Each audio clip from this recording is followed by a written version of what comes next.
Even Elijah, after doing this great and miraculous thing, quickly fell into fear and doubt. Elijah was the only prophet of God in the face of 450 prophets of Baal, and he challenged them by saying, set up your burnt offering, take your sacrifice, pile it on top of the wood. I'll do the same. You call on your God, I'll call on mine, and whichever answers by fire, that is God. A few hours after the prophets of Baal set up their sacrifice on their altar, they called on his name, they did all these things, and they received no answer. And Elijah, full of confidence, full of vigor, fearless, began to mock the prophets of Baal. He said, maybe you need to be a little louder. Perhaps he's sleeping. Maybe he's out. Maybe he's using the restroom.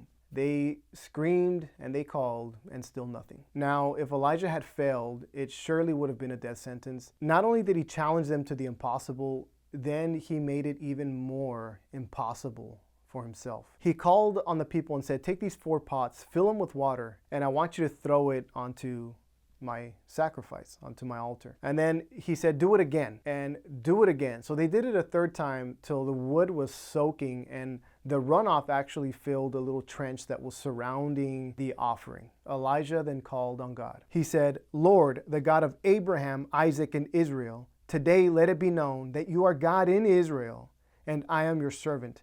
Answer me, Lord, so that the people will know that you have turned their hearts back. In that, the fire of the Lord fell, consumed the sacrifice, consumed the wood, consumed the water, even the rocks and the dust surrounding the altar. In witnessing that, the people fell face down and acknowledged that the Lord is God. Elijah then had the 450 prophets of Baal seized, and he slaughtered them all. It starts to take a bit of a turn here, because not long after that, the king went back and told his queen that Elijah had taken the 450 prophets of Baal and killed them. Now, those prophets of Baal were the queen's priests, because she worshipped Baal, and she became angry. The queen sent a message to Elijah and said, may the gods punish me ever so severely, that if I do not kill you by this time tomorrow. In that, Elijah immediately became afraid and ran for his life. He was so stressed that he even wanted to die and went off on his own into the wilderness, and he prayed.